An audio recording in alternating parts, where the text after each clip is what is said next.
تو کسی کو ماں کی قدر اس کا مطلب ہے کہ اس کی بڑھاپے میں جا کے ملتی ہے، کسی کو ماں کی قدر کا پتہ کبھی چلتا ہے۔ تو ہمیں اس عمر میں محسوس ہوا جس عمر میں ہمیں اس ہاتھوں کی اور اس چھاؤں کی اشد ضرورت تھی۔ میں تیسری کلاس میں تھا، تو اس وقت میری والدہ کا اس دار فانی سے دار بقا میں منتقل ہو گئیں، اور پھر اس زندگی کے کٹھن حالات کو مضبوطی کے ساتھ تھامے رکھنے اور ہم لوگوں کو یکجا کرنے میں جو صلاحیت میرے والد محترم نے بروئے کار لاتے ہوئے ہمارے سر پہ جو سایہ شفقت رکھا، جب ہمیں ماں کی ممتا کی ضرورت ہوئی تو وہ ماں کے روپ میں ہمارے سامنے کھڑے ہوئے نظر آئے، جب ہمیں باپ کی طرح ان کو ڈھال سمجھا، ہمیں ڈھال کی ایک ضرورت ہوئی تو حالات کے ساتھ لڑتے ہوئے وہ ہماری ڈھال بن کر رہے، اور اللہ پاک ان کا سایہ تادیر سلامت رکھے ہمارے سروں پر، اور اللہ پاک ان کو صحت و تندرستی والی لمبی زندگی عطا فرمائے دی، آمین۔ پھر اس کے بعد میرے والد محترم نے مجھے private school science high school میں داخلہ دلوایا، وہاں پر میں نے مڈل کمپلیٹ کی۔ تو گورنمنٹ ہائی اسکول جھنگ شہر میں کیڈٹ کا ایک سیکشن سٹارٹ ہوا تھا، تو وہاں پر پھر والد صاحب نے کہا، خواہش کا اظہار کیا کہ کیوں نہ یہاں پر امتحان دے کے ایک ٹیسٹ کیا جائے کہ تمہارا یہاں پر ایڈمیشن ہوتا ہے یا نہیں۔ تو 9th کلاس میں میں نے پھر کیڈٹ کا ٹیسٹ دیا، اور الحمدللہ میں وہاں پر داخلہ ہوا۔ تو پھر کیڈٹ سیکشن یہاں گورنمنٹ ہائی اسکول سے میں نے میٹرک کیا۔ میٹرک مکمل ہونے کے بعد میں نے پھر انتخاب کیا ڈپلومہ آف ایسوسیٹ انجینئرنگ کا، DAE کا، 3 سال کا ہوتا ہے۔ وہ میں نے یہیں سے جھنگ کے ہی ایک پرائیویٹ کالج ہے جھنگ پولی ٹیکنک انسٹیٹیوٹ، وہاں سے وہ 3 سال کا میں نے ڈپلومہ کیا الیکٹریکل انجینئرنگ میں۔ پھر اس 3 سال کے بعد جیسے ہی میرا یہ سیشن کمپلیٹ ہوا، اس کے بعد 2008 میں میرا ڈپلومہ کمپلیٹ ہوا، 2005 to 2008 میں۔ 2008 سے 9 کا جو ٹینیور تھا اس کے اندر میں نے government college of technology Faisal آباد میں بی ٹیک میں ایڈمیشن میرا ہوا، UET کے انڈر ان کا بی ٹیک ہوتا ہے، الیکٹریکل میں ہی میرا ایڈمیشن ہوا۔ پھر 2009 میں نے ٹرائی کیا، اور UMT یونیورسٹی ہے، university of management and technology, وہاں پر میرا ایڈمیشن ہوا BSc انجینئرنگ میں۔ تو میں نے بی ٹیک سے سوئچ کیا BSc انجینئرنگ کی طرف، اور الحمدللہ وہاں پر میرا جو ایڈمیشن تھا وہ اسکالرشپ بیس پہ ہوا، اور اسکالرشپ بیس 75% مجھے انہوں نے ٹیوشن فی جو میری تھی وہ ویو آف کی، اور 25% میں پے کرتا تھا، اور میرا خیال ہے کہ یہ 25% اس وقت جو گورنمنٹ یونیورسٹی تھی اس سے بہت کم تھا۔ تو لیکن یہ صرف میں ابھی آپ کو اپنا تعلیمی ایک لے آؤٹ ہے، اس لے آؤٹ کا ایک آئیڈیا دے رہا ہوں کہ جیسے ہی میرا 2009 سے 2013 میں BSc انجینئرنگ ان الیکٹریکل یہ کمپلیٹ ہوئی، اس کے بعد میں نے UMT سے ہی اپنا MS سٹارٹ کر لیا۔ جیسے میں نے اپنا MS سٹارٹ کیا تو ابھی وہاں پر میرا ایک سمسٹر کمپلیٹ ہو چکا تھا، تو وہاں سے اس وقت UET لاہور کے ایڈمیشن سٹارٹ ہوئے، تو وہاں پر میں نے 2014 میں اپلائی کیا اور ایڈمیشن کے لیے اسٹرگل کی۔ تو الحمدللہ والد محترم کی دعائیں تھیں، بھائیوں کا ساتھ تھا، آپ تمام حضرات کی دعائیں ساتھ تھیں، تو اللہ پاک نے چانس دیا، تو میں UET لاہور میں میرا ایڈمیشن ہوا MS ان الیکٹریکل انجینئرنگ میں۔ تو 2014 سے آنورڈ میں نے UET لاہور سے اپنا MS سٹارٹ کیا، پھر وہاں سے میں نے اپنا MS کمپلیٹ کیا۔ اس ٹائم میں یہ جو میرا اسٹڈی کا ٹائم تھا، یہ تو ایک میں نے آپ کو بتایا کہ یہ اس طرح سے میری جو یہ تعلیمی میرا جو پس منظر تھا، میں کہاں سے کس طرح سے ڈگری کی، اس میں یہ ڈگریاں میں نے ضرور کی ہیں بحیثیت اگر آپ یہ کہیں کہ فزیکل اپیرنس میری ضرور تھی، لیکن اس فزیکل اپیرنس کا کوئی معنی نہیں رکھتا، کوئی معنی نہیں رہ جاتا اگر میں اصل حقیقت کو چھپا دوں، اور وہ حقیقت عیاں ہے، لوگوں کے سامنے ظاہر ہے کہ کس طریقے سے میرے والد محترم نے مجھ پر اور مجھ سمیت ہم تمام بہن بھائیوں پہ محنت کی ہے۔ ہر والد کرتا ہے، اور میرا خیال ہے کہ ہر اولاد کے لیے ان کا جو والد ہوتا ہے وہ شاید آئیڈیل ہوتا ہے، اور والد ہی وہ واحد ہستی ہوتی ہے۔ میں اکثر اپنے اسٹوڈنٹس کو جب میں لیکچر دے رہا ہوتا ہوں یونیورسٹی میں، میں اکثر ان کو ایک بات کہتا ہوں کہ دنیا میں کوئی بھی رشتہ اگر آپ کا ہے تو یاد رکھیے گا وہ آپ کی خوشی میں تب تک خوش ہے جب آپ اس سے پیچھے ہیں، وہ اس کی خوشی اس وقت مقابلے میں بدل جاتی ہے جب آپ سٹیٹس میں اس کے برابر آ جاتے ہیں، اور وہی خوشی مقابلے سے آگے جا کے حسد میں بدل جائے گی جب آپ اس سے آگے نکل جائیں گے۔ لیکن دنیا میں اللہ پاک نے والد وہ واحد رشتہ بنایا ہے کہ جس کی خواہش ہی شروع یہاں سے ہوتی ہے کہ میری اولاد مجھ سے زیادہ بہتر انداز میں زندگی بسر کر سکے۔ تو اللہ پاک نے ایک والد کو دنیا میں ایک ایسا عظیم انسان بنا کر کے ہمیں دیا ہے۔ یہ ایک وہ اللہ کی نعمت ہے، رحمت ہے، اللہ پاک کا بہت بڑا احسان ہے کہ جن کے والد حیات ہیں، اللہ پاک ان سب کے والد کے حیاتی جو ہے زندگی ان کو لمبی کرے، اور باقی جو گزر گئے اللہ پاک ان کی مغفرت فرمائے۔ تو یہ میرے لیے یہ خوش قسمتی تھی کہ میرے والد صاحب کی سٹرگل جو ہے، ان کا جو نقطہ نظر تھا اس کو میں محسوس کرتا تھا۔ میں نے جو ہے ان کی آنکھوں میں جو چمک تھی ہمارے لیے، میں نے اس چمک کو دیکھنے کی کوشش کی اور مجھے وہ نظر آئی۔ تو کس انداز میں ایک 5ویں اسکیل کا ملازم میرے والد صاحب ہیں، اور انہوں نے ہمیں ایک بار، مجھے بڑے اچھے انداز میں یاد ہے کہ ہم سب بیٹھے تھے اور انہوں نے ایک نصیحت آمیز ایک کلمہ یا ایک جملہ جو ہے نا وہ بولا، جو آج تک میرے جو ہے نا جی ذہنوں پہ نقش ہے۔ انہوں نے کہا کہ آج کا جو دور ہے وہ اتنا مشکل دور ہے کہ آج کے دور میں صرف 2 ہی لوگ بظاہر کامیاب نظر آتے ہیں۔ بظاہر حقیقت میں ایک ہی انسان کامیاب ہے، لیکن بظاہر 2 طرح کے لوگ ہیں جو کامیاب نظر آتے ہیں۔ ایک وہ شخص نظر آتا ہے کہ کامیاب ہے جس کے پاس دنیاوی دولت بہت زیادہ ہے، بہت زیادہ اگر دنیاوی دولت ہے تو بظاہر شاید وہ آپ کو کامیاب نظر آتا ہے۔ اور اگر دوسرا انسان اگر اس بظاہر نظر آنے والے کامیاب انسان کا مقابلہ کر سکتا ہے اس دور میں، تو ایک تعلیم یافتہ شخص ہی کر سکتا ہے۔ تعلیم کی وہ دولت ہے، دوسری دولت جو کہ مقابلہ کر سکتی ہے۔ اور پھر جو بظاہر میں نے کہا کہ 2 ہیں، لیکن حقیقت میں انہوں نے کہا تھا کہ ایک ہے، وہ یہ ہے کہ تعلیم کی دولت کے سامنے دنیاوی دولت گھٹنے ٹیک دیتی ہے، اور تعلیم کی دولت کامیابی کی علامت ہے۔ تو اگر ہم اگر دیکھیں تو ہم اصل دولت کی طرف جائیں گے۔ اور آپ کے لیے میری یہ خواہش ہے، انہوں نے کہا کہ بھی آپ جتنا میکسیمم ہو سکتا ہے وہ پڑھیں۔ میرے وسائل ہیں یا نہیں ہیں، ایک بار بلکہ جب میں نے میٹرک کا امتحان دیا، میٹرک کے امتحان کے بعد تربیلا ڈیم میں جو ہے وہ کالج ہے، تو وہاں کے ایڈمیشنز ہوتے ہیں، ان کا اپنا ایک سسٹم ہے، وہ FSC خود ہی کرواتے ہیں، پھر انجینئرنگ کرواتے ہیں، پھر جاب کا ان کا وہیں پر ایک سیٹ اپ ہے۔ تو ان کا پوری ایک جو ایک سیٹ اپ ہے کہ پہلے ٹیسٹ ہوتا ہے، ٹیسٹ کے بعد وہاں سے میرٹ بننے کے بعد انٹرویو ہوگا، پھر میڈیکل ٹیسٹ ہوگا، پھر ایک بورڈ بیٹھتا ہے ان کا سلیکشن بورڈ، پھر اس کے بعد جا کے ایڈمیشن ہوتا ہے۔ تو میرے والد صاحب نے مجھے وہاں پر ایک چانس دلوایا۔ تو جب وہ چانس دلوایا تو الحمدللہ وہ میرا ٹیسٹ کلیئر ہوا اور میرا ایڈمیشن فائنل ہو گیا۔ جب میرا ایڈمیشن فائنل ہوا، مجھے یاد ہے کہ رات کے تقریباً سردیوں کا ٹائم تھا اور رات کے تقریباً 10 بج رہے تھے، اور اس وقت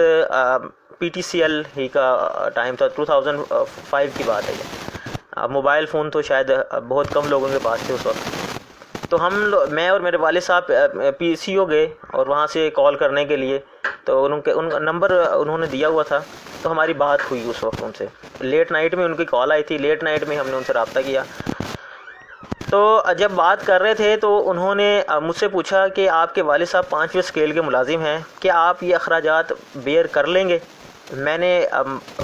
ہاتھ رکھا اور یہی سوال اپنے والد صاحب جو میرے ساتھ کھڑے تھے میں نے ان سے کیا۔ تو میرے والد صاحب نے ریسیور لیا، اور میں آپ کو اگر بتاؤں اس وقت میرے جذبات جو ہیں اس بات پہ، میرے والد نے کہا کہ اگر مجھے اپنا آپ بیچنا پڑا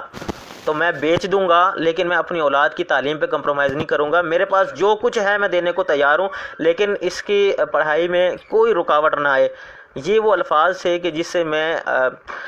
یہ سمجھ لیں کہ میرے آج جو جذبات ہیں، یا جو آج میں جو کچھ بھی ہوں، میں اگر والد صاحب کی دعائیں اگر نکال دوں تو میں کچھ بھی نہیں، اور شاید آئندہ بھی کبھی کچھ نہ ہوں گا۔ یہ ان کی صرف دعائیں، میری محنت شاید 10% ہے، اس 10% میں جو 90% شیئر ہے وہ میرے والد صاحب کی محنت ہے، اور میرے تمام جو ایسوسیٹڈ لوگ ہیں جو خیر خواہ ہیں، یہ ان کی محنت ہے۔ میں آپ کو ایک بتاؤں کہ سر جب میں انجینئرنگ کر رہا تھا تو میرے جو بھائی ہیں رضوان سلیم،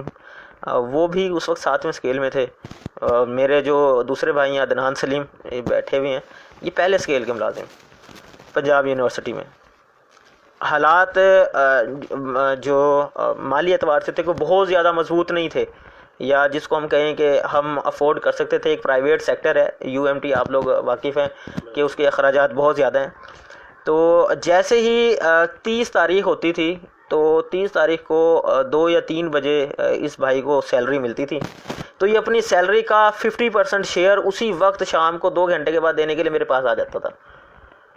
مطلب یہ اس سے بھی بیئر نہیں ہوتا تھا کہ میں 2 گھنٹے بھی گزار سکوں، اور ان کو انسٹرکشن تھی والد صاحب کی طرف سے کہ آپ نے جو ہے یہ ان چیزوں کا بغور جائزہ لینا ہے اور جو بھی ضرورت ہو اس کی پوری کرنی ہے۔ تو وہ مجھے محسوس ہے، مجھے اندازہ ہے کہ میرے گھر والوں نے کتنی محنت کے ساتھ، انہوں نے کتنی مشقت کے ساتھ، اگر آج میں انجینئر میرے نام کے ساتھ لگا ہوا ہے، اگر آج میں ایک یونیورسٹی میں ایز اے لیکچررشپ اپنی سروسز پرووائڈ کر رہا ہوں، اور ایز اے معمار قوم میں اگر ملک و ملت کی تعمیر میں اپنا ایک چھوٹا سا حصہ ڈال رہا ہوں، تو اس حصے میں بڑا حصہ جو ہے میری اس کاوش میں وہ ان لوگوں کا ہے۔ میری آج کا جو بھی میرا سٹیٹس ہے، آج میں جو بھی ایک نام ہے یا کچھ بھی ہے میرے نام کے ساتھ اس انداز میں جو بھی آپ لوگوں کے ساتھ سامنے پیش ہو رہا ہے، وہ سب انہی لوگوں کی محنت ہے اور انہی لوگوں کا جذبہ اور حوصلہ ہے۔ تو اس کیریئر کے اندر کہیں پر ایک فیکٹر ہے جو کہ ایز اے ڈیبیٹر میں آپ لوگوں کے ساتھ شیئر کروں، جو تیسرا تناظر ہے، میں نے کہا تھا کہ 3 تناظر ہیں، وہ یہ کہ میں تیسری کلاس میں تھا، تو تقاریر ہمارے یہاں جنگ میں آپ لوگ بخوبی واقف ہیں، ایک تقاریر کا جنون ہے لوگوں میں، ہم بچپن سے ہی کسی نہ کسی کی تقاریر سن کے بڑے ہوتے ہیں، اور شاید کہ ہمارا جو بیسٹ ہابی ہے اس کو اگر میں کہوں کہ یہ میکسیمم لوگوں میں یہ پینیٹریٹ کر گیا ہوا ہے اور یہ ہابی لوگوں نے اڈاپٹ کیا ہوا ہے، تو یہ میرا خیال ہے کہ یہ بائی گاڈ گفٹڈ چیزیں ہمارے معاشرے میں، یہ کم از کم ہمارے جنگ میں یہ گاڈ گفٹڈ ایک ہے کہ آپ لوگوں میں، آپ میں، ہم میں، سب میں کہیں نہ کہیں پہ یہ عنصر ایلیمنٹ موجود ہوتا ہے۔ میں تیسری کلاس میں تھا، تو وہی کچھ تقاریر سن کے، اور پھر ایجوکیشن ویلفیئر سوسائٹی ہماری ایک جو رجسٹرڈ ہماری ایک تنظیم ہے، یہ سالانہ ایک پروگرام کرتی تھی جو بچوں کی جو ہے حوصلہ افزائی کے لیے ہوتا تھا، اور ان میں ایک شوق پیدا کرتا تھا، تو اس میں تقاریری مقابلے بھی کرواتی تھی وہ۔ تو اس میں تیسری کلاس میں تھا، تو مجھے قائد اعظم کا مضمون میرے والد صاحب نے مجھے یاد کروایا، مجھے اچھی طرح یاد ہے، اسی کمرے میں بلکہ ہم بیٹھے تھے، تو میرے والد محترم سلیم اختر صاحب اور میرے انکل ہیں جناب محمد قاسم انصاری صاحب، وہ دونوں بیٹھے تھے، اور میرے والد صاحب کے ایک دوست تھے اس وقت، اللہ پاک ان کو جنت نصیب کرے، لیاقت صاحب جی، تو وہ ہم لوگ بیٹھے تھے اور انہوں نے مجھے یہ مضمون یاد کروایا۔ اس وقت میرا کمپٹیشن میں نے پارٹیسپیٹ نہیں کیا تھا، اعزازیہ مجھ سے وہ تقریر کروائی گئی تھی، پروگرام شروع ہوا اسی وقت میں نے وہ قائد اعظم کا مضمون سنایا تھا۔ تو وہ جب میں اسٹیج پہ گیا، اسٹیج پہ جا کر میں نے وہ تقریر سنائی اور مضمون سنایا، اور جب میں نیچے اترا تو میرے والد صاحب کو کہیں پر، میرے والد صاحب، میں آپ کو ایک بات بتاؤں کہ میرے سب سے بہتر، سب سے اچھے اور سب سے بڑے استاد ہیں، میرے رہنما بھی ہیں، میرے رہبر بھی ہیں، میرے لیے مشعل راہ بھی ہیں، اور جگنو کسی ایک مثال اگر میں دوں کہ اندھیرے میں انہوں نے مجھے روشنی دکھائی، وہ سب کچھ میں ہر وقت، ہر لمحہ، ہر مقام پر جہاں پر میں اپنے آپ کو تھوڑا سا ہیزیٹیٹ فیل کرتا ہوں، اپنے ڈیسیژن لینے میں کچھ ڈیویشن مجھے فیل ہوتی ہے کہ میں یار ڈیویٹ ہو رہا ہوں اور میں کوئی اسٹریٹ ڈیسیژن نہیں لے پا رہا، تو میرے والد صاحب میری رہنمائی فرماتے ہیں اور میرے لیے ہر قدم پر جو ہے مجھے وہ بہت مضبوط بناتے ہیں۔ تو میں نے ان کی زندگی سے بہت کچھ سیکھنے کی بھی کوشش کی ہے۔ تو معاملات اسی طریقے سے چلے کہ انہوں نے محسوس کیا میرے اس انداز کو، تو انہوں نے پھر کہا کہ نیکسٹ ٹائم سے آپ نے اس کانٹیکسٹ میں جو ہے وہ پارٹیسپیٹ بھی کرنا ہے۔ اس وقت کے بعد میں نے اس تنظیم کے جتنے بھی جو ہے وہ سالانہ مقابلہ جات ہوئے اس میں نے پارٹیسپیٹ کیا، اور الحمدللہ میں تب سے جب تک میں پارٹیسپیٹ کرتا رہا، میں نے اپنی پوزیشن، فرسٹ پوزیشن جو ہے اس کو سیکیور کی، اور وہی میری پوزیشن رہی۔ اور پھر یہی جو جنون تھا وہ چلتا ہوا، جب میں ہائی اسکول میں آیا تو ہمارے استاد محترم ہیں ہماری برادری کے، بہت ہی شفیق انسان تھے، بہت ہی نرم دل شخصیت، جناب ماسٹر محمد طاہر صاحب مرحوم، اللہ پاک ان کے درجات بلند کرے، انہوں نے میرا تعارف کروایا ہیڈ ماسٹر صاحب سے، اور یہاں پر اردو کے ایک بہت ہی اچھے استاد اسکول میں اس وقت تھے، وہ ریٹائر ہو گئے، مہدی حسن صاحب، ان سے میرا تعارف کروایا کہ یہ بچہ ہے اور یہ بچہ تقریریں کرتا ہے۔ تو مہدی حسن صاحب اس وقت ایک جو یہ پورا کمپٹیشن اور یہ تقاریر کا جو ایک سیکشن تھا وہ کنٹرول کرتے تھے۔ اس وقت وہ ایک بچے کو تیار کر چکے تھے مقابلے کے لیے، تو پھر مہدی حسن صاحب نے کہا کہ کیونکہ طاہر صاحب نے آپ کا نام آگے رکھا ہے اور میں بھی ایک بچہ تیار کر چکا ہوں، تو کیوں نہ ابھی یہیں پر کھڑے ہی ان دونوں کا مقابلہ کروا لیا جائے۔ تو مجھے بڑے اچھی طریقے سے یاد ہے کہ پھر میرا اور اس لڑکے کا مقابلہ ہوا تقریری، اور جب تقریری مقابلہ ہوا تو اس میں الحمدللہ ہیڈ ماسٹر صاحب نے اور طاہر صاحب اور مہدی صاحب تینوں نے یہ متفقہ طور پہ میری سلیکشن کی، اور انہوں نے کہا کہ نہیں، یہ بچہ جو ہے اس کو ہم اسکول کا ریپرزینٹیٹیو، یہ ریپرزینٹ کرے گا، یہ ریپرزینٹیٹیو بنے گا۔ اور پھر میں نے اسکول کی طرف سے جو ادبی مقابلہ جات ہوتے ہیں اس میں پارٹیسپیٹ کیا۔ جب میں نے اس میں پارٹیسپیٹ کیا تو الحمدللہ ڈویژن لیول تک میں جا کر کے فائٹ کی، اور ڈویژن لیول پہ جا کے اس وقت وہ جو ہمارے مقابلے ہوتے تھے وہ سٹاپ ہو جاتے تھے، تو میں نے ڈویژن لیول پہ جا کے اپنی پوزیشن سیکیور کی اور میں واپس آیا جیت کر۔ اسی اس میں پھر اقبالیات کا ایک سیشن سٹارٹ ہوا۔ اقبالیات کے اندر انیس الرحمان صاحب اور ماسٹر محمد مشتاق صاحب ہیں ہمارے، ان دونوں کے پاس یہ سیشن تھا، تو انہوں نے پھر سلیکشن کی تمام لوگوں کی۔ جب انہوں نے تمام لوگوں کی سلیکشن کی تو اس وقت بھی الحمدللہ اقبالیات میں بھی انہوں نے مجھے جو ہے وہ چوز کیا، اور الحمدللہ کے شکر سے میں ان کی سلیکشن پہ پورا اترا، اور ان کی جو امیدیں تھیں میرے ساتھ، میں اس وقت بھی اقبالیات میں بھی ڈویژن لیول پہ اپنی جو پوزیشن اس کو سیکیور کر کے واپس آیا۔ پھر کالج میں گیا تو کالج کا ریپرزینٹیٹیو رہا۔ پھر میں یونیورسٹی میں گیا تو یونیورسٹی میں میں نے 2 سال ڈیبیٹ نہیں کی۔ ڈیبیٹ 2 طرح کی ہوتی ہے، ایک ہوتی ہے اردو ڈیبیٹ، اردو ڈیکلیمیشن اس کو کہتے ہیں، اور دوسرا ایک ہوتا ہے اس کو کہتے ہیں پارلیمنٹری ڈیبیٹ۔ یہ 2 طرح کی ہماری ٹائپس ہوتی ہیں۔ تو نارملی جو ہمارے لوگ کر رہے ہوتے ہیں وہ ایک طرح سے اس کو ڈیکلیمیشن کہا جا سکتا ہے، ایگزیکٹ ڈیکلیمیشن تو نہیں ہے، ڈیکلیمیشن کے کچھ الگ سے پالیسیز اور رولز ہوتے ہیں، تو ایگزیکٹ وہ چیز تو نہیں ہوتی، لیکن بہرحال اردو ڈیکلیمیشن ہی کا جو ہمارا ایک مزاج ہوتا ہے وہ بنا ہوا ہوتا ہے۔ تو یہ 2 طرح کی ہماری ڈیبیٹ ہوتی ہیں۔ مجھے نہیں پتا تھا، ایک بار ایسا ہوا کہ UMT کے جو پریزیڈنٹ تھے ڈیبیٹنگ سوسائٹی کے، انہوں نے مجھ سے رابطہ کیا۔ اس وقت مجھے تقریباً 1.5 سال ہو چکا تھا یونیورسٹی میں پڑھتے ہوئے، میں انجینئرنگ کر رہا تھا، تو انہوں نے مجھے کہا کہ جی سنا ہے کہ آپ ڈیبیٹ کرتے ہیں اور آپ کا پس منظر ہے اس طرح سے، یہ تمام حالات۔ انہوں نے میرے پورا بایو ڈاٹا جو تھا وہ میرے سامنے رکھا، تو میں مسکرایا کہ ان کے پاس میری تمام انفارمیشن تھی اس وقت۔ تو پھر میں نے ان سے پوچھا کہ آپ کیا چاہتے ہیں، تو انہوں نے کہا کہ جی آپ کو شاید معلوم نہیں ہے، پچھلے 1 سال سے آپ ہماری ڈیبیٹنگ جو سوسائٹی ہے اس کے جنرل سیکرٹری ہیں، اور ہم آپ کو بہت ڈھونڈ رہے ہیں۔ آپ اس وقت فیس بک پہ بھی آپ کی تصویر لگی ہوئی ہے، ہماری یونیورسٹی کی جو آفیشیل باڈی ہے اس میں بھی آپ جنرل سیکرٹری بنے ہوئے ہیں، تو آپ سے ہم رابطہ کرنا چاہ رہے تھے۔ جب ہم آپ سے رابطہ کرتے تھے نا تو آپ کا اور ہم سے رابطہ نہیں ہو پا رہا تھا، لیکن ہم نے آپ کو ریپلیس نہیں کیا، کیونکہ ہمارے پاس ایسا کوئی بندہ نہیں ہے جو آپ کو ریپلیس کر کے اس جو ہے نا پوزیشن کو سنبھالے گا، تو آپ اس جو سوسائٹی ہے اس میں پارٹیسپیٹ کریں، اب ایکٹیولی پارٹیسپیٹ کریں۔ اس وقت پھر میں نے پہلی بار یونیورسٹی میں تقریر کی، اور الحمدللہ وہ جو تقریر تھی شاید that was the turning point for me, کہ میں اس وقت اس یونیورسٹی کا ریپرزینٹیٹیو بن گیا۔ پھر اس یونیورسٹی کا جب میں ریپرزینٹیٹیو بنا تو پھر اس سوسائٹی کا بھی پھر میں نے اس کو جو ہے چلایا، اور جب اس سوسائٹی کو چلایا تو پھر میں نے انٹر یونیورسٹی لیول پہ ایک پارٹیسپیشن کی، اور الحمدللہ میں تمام یونیورسٹیز میں جب کمپٹیشن ہوئے تو اس میں بھی میں نے اپنی پوزیشن اس کو سیکیور کیا اور اس میں جیت کے پھر کچھ سیاسی پہلوؤں پہ جو اکثر ہوتے ہیں اس میں بھی کچھ نہ کچھ میں حصہ ڈالتا رہا، اور یہ حصہ صرف ایک امید اور ایک سوچ کے ساتھ ڈالتا رہا، اور وہ سوچ یہی تھی کہ کہیں نہ کہیں میں اپنی اس الفاظ سے، اپنے اس انداز سے، اور اپنے اس جو میرے اندر ایک فیلنگز ہیں میری، میں ان کو دماغ میں رکھوں اور اب پینیٹریٹ کر دوں ان لوگوں میں جو مجھے سن رہے ہیں۔ اور وہ سوچ ایک ہی تھی، اور وہ مسئلہ سوچ تھی کہ کہیں نہ کہیں اس پاکستان اور اس ملک و قوم اور اس میرے شہر کی جو پسماندگی ہے اس کی بہتر حالت ہو سکے، اس سے ہم مزید اچھے حالات میں جا سکیں، کوئی ایک ایسا نمائندہ ہو کہ جو ہمیں ریپرزینٹ کرے اور وہ حقیقی معنوں میں ریپرزینٹ کرے، اور شاید اس کے لیے میرے جو الفاظ ہیں اس کے دل میں گھر کر جائیں یا سننے والوں کے دلوں میں گھر کر جائیں، تاکہ وہ اپنا قبلہ درست کریں اور کسی ایسے بندے کی طرف جائیں جو حقیقی معنوں میں ہمارا ہی نمائندہ ہو، کہ کوئی اڈاپٹڈ نمائندہ نہ ہو، کہ کہیں سے ہمیں وہ ایکسپورٹ نہ کرنا پڑے ہمیں نمائندے کو، یا ہمارے حالات کو خراب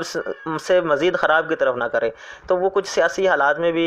جو ہے میں نے جلسوں میں بھی پارٹیسپیٹ ضرور کیا ہے، لیکن اس کے پیچھے ایک ہی تھا، اور شاید میرا یہ ڈیبیٹنگ اور یہی انداز جو تھا مجھے اس شعبے میں لے گیا کہ میں university of management and technology میں ایز اے لیکچررشپ ابھی تک وہاں پر اپنی سروسز پرووائڈ کر رہا ہوں. اور یہی میں نے پھر سوچا کہ شاید میں کہیں پہ تقریر کر کے بہت کم لوگوں میں اپنی سوچ جو ہے وہ پینیٹریٹ کر سکتا ہوں, لیکن اگر میں اس شعبے سے منسلک رہا تو انشاءاللہ ضرور میں ایک جماعت ایسی تیار کروں گا کہ جو مثبت سوچ کے ساتھ ہوگی, جو حقیقی معنوں میں ملک پاکستان کے سپاہی ہوں گے, جو حقیقی معنوں میں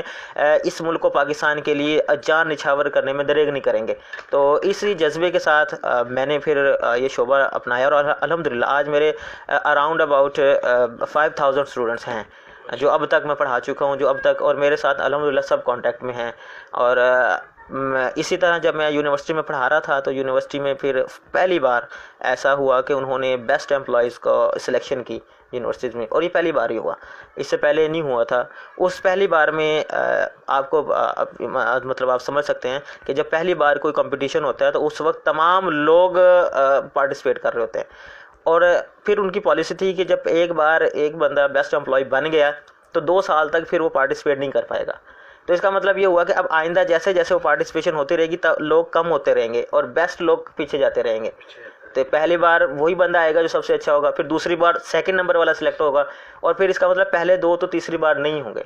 تو اس طرح کی سلیکشن ہوئی. تو الحمدللہ پہلی بار جب یہ بیسٹ امپلائی اور یہ بیسٹ ٹیچر آپ کا جو ایوارڈ تھا وہ میرے حصے میں آیا, اور اس میں الحمدللہ آپ تمام لوگوں کی دعائیں ہیں, میرے والد صاحب کا ایک خاص جو ہے اس میں حصہ ہے, کردار ہے. تو اس طرح سے یہ ہوتا رہا ہے. اور ایک بار بلکہ مجھے یاد ہے کہ ہمارے یہاں جنگ میں 2016 کی بات ہے کہ الیکشن ہوا تھا, ضمنی الیکشن ہوا تھا. اس ضمنی الیکشن میں ہم نے اپنی برادری کو سپورٹ کیا تھا, اپنی اس قوم کو سپورٹ کیا تھا, اپنی اس قوم کی بہتری کے لیے ایک دوسرے کے ہاتھوں میں ہاتھ ڈالے تھے, اور ہم نے یہ عہد اور عزم کیا تھا کہ ہماری جو یہ قوم ہے صرف اپنی اس قوم کے لیے نہیں ہم ایک دوسرے کے ہاتھوں میں ہاتھ ڈالتے ہیں, بلکہ ہم اب اس شہر کی بقا کے لیے, ترقی کے لیے, خوشحالی کے لیے جو ایک عہد کیا ہوا ہے, ہم نے عزم مصمم کیا ہوا ہے ہم نے. اور ہمارا یہ ارادہ انشاءاللہ, ہماری یہ جو سوچ ہے یہ ہماری ابھی نہیں سوچ, ہمارے جو بزرگ ہیں انہوں نے بھی اس ملک و قوم کے لیے بہت سی قربانیاں دی ہیں. اور اب اس سے بڑی کیا مثال ہوگی کہ ہم نے اپنی گردنیں کٹوا کے اپنے بچے قربان کر کے اس ملک کی پاسبانی کی ہے. اس کی زرخیز مٹی میں ہمارا خون ہے, ہمارے بزرگوں کا خون ہے, ہماری آل اولاد اس پہ قربان ہے, ہم سب اس پہ قربان ہیں. اور ہماری اگر کوئی وفا کی کوئی اگر ضمانت ہے تو ہماری وفا کی ضمانت یہ ہے کہ ہم سب کچھ لٹا کے آئے ہیں, ہم سب کچھ لٹا رہے ہیں اور سب کچھ لٹا دیں گے. اس سے بڑی ہماری کوئی دلیل نہیں ہے, اس سے بڑے ہمارے پاس ہم نے نہ کچھ رکھا ہے, نہ ہمارے پاس ہے, نہ ہم کچھ رکھیں گے. ہم سب کو لٹانے والے ہیں, اور الحمدللہ ہم سب کو لٹا کے ہی جائیں گے. تو یہ جب وہ ہوا تو اس وقت کی جو حکومت تھی اور جو وزیر اعلیٰ تھے, ان کے جو سیکرٹری تھے وہ بھی آئے ہوئے تھے. تو انہوں نے جب میری تقریر سنی تو انہوں نے مجھ سے رابطہ کیا, اور جب رابطہ کیا تو انہوں نے نمبر اپنا میرا نمبر اپنے موبائل میں سیو کیا. تو اس کے بعد لوکل گورنمنٹ کے الیکشنز ہوئے, میئرز بنے, لارڈ میئر بنے, ڈپٹی میئر بنے. تو مجھے ایک فون آیا جب لاہور کے لارڈ میئر کرنل مبشر صاحب تھے, اور سواتی خان صاحب تھے جو میئر بنے تھے اپنے علاقے کے, اور پھر وہ سینئر جو ہے وہ میئر رہے, اور immediate after the position of colonel Mubashir وہی ہینڈل کر رہے تھے. ان کا مجھے فون آیا, اور میں نے جب کال اٹینڈ کی تو انہوں نے کہا کہ آج ہماری حلف برداری ہے لاہور کی, تمام میئرز, ڈپٹی میئرز کی اور لارڈ میئر کی, تو آپ ٹاؤن ہال میں آئیں. تو میں وہاں ٹاؤن ہال میں گیا تو انہوں نے میرا تمام ڈپٹی میئر اور میئر سے اور لارڈ میئر سے جو ہے انٹروڈکشن کروایا, انہوں نے میرے بارے میں بتایا. تو پھر انہوں نے لارڈ میئر کے سامنے یہ ریکویسٹ پٹ کی کہ ہم چاہتے ہیں کہ یہ جو ان کا انداز ہے اور ان کے جو الفاظ ہیں وہ آپ لوگ بھی سنیں. تو اس حلف برداری میں پھر میری تقریر ہوئی, اور میں نے وہاں پر بھی ٹاؤن ہال میں جو ہے ریپرزینٹ کیا, اور میرا نام بھی اس وقت بھی انجینئر محمد ریحان سلیم انصاری صاحب کر کے بلایا گیا. تو مجھے فخر ہے اپنی اس قوم پر بھی, اور مجھے فخر ہے کہ اللہ پاک نے مجھے اس انصار کا مطلب نصرت, اور نصرت کا مطلب قربانی سے نکلے ہیں ہم لوگ, اور ہم قربانی دینے والے ہیں. تو الحمدللہ, اور پھر یہ رابطہ میرا ان کے ساتھ رہا, مسلسل رہا. تو الحمدللہ جی, آپ لوگوں کی دعائیں ہیں. یہ ایک مختصر سا سفر ہے جو میں نے آپ لوگوں کے سامنے رکھا ہے. اس میں بہت سے نام ایسے ہیں جو میں مس کر گیا ہوں, بہت سے لوگ ایسے ہیں جن کو شاید میں جو ہے نا مس کر کے جا رہا ہوں. لیکن میں ایک جملے میں اپنی اس بات کو مکمل کروں کہ میں کچھ بھی نہیں, سب کچھ وہ لوگ ہیں جو مجھ سے منسلک ہیں,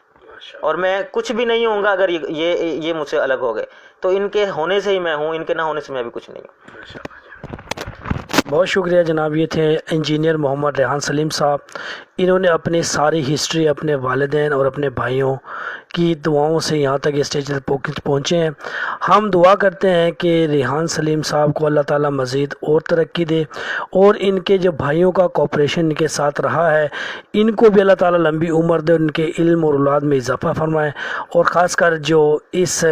ٹیلنٹڈ انسان کی جو پیک پشت پہ جس کا بہت بڑا کریڈٹ ہے، جس کا ہاتھ ہے، وہ ان کے والد محترم ہیں. ہم دعا گو ہیں کہ اللہ تعالیٰ ان کے والد محترم کی بھی عمر لمبی فرمائے اور ان کو تمام بیماریوں سے دور فرمائے. اور ہمارے جتنے بھی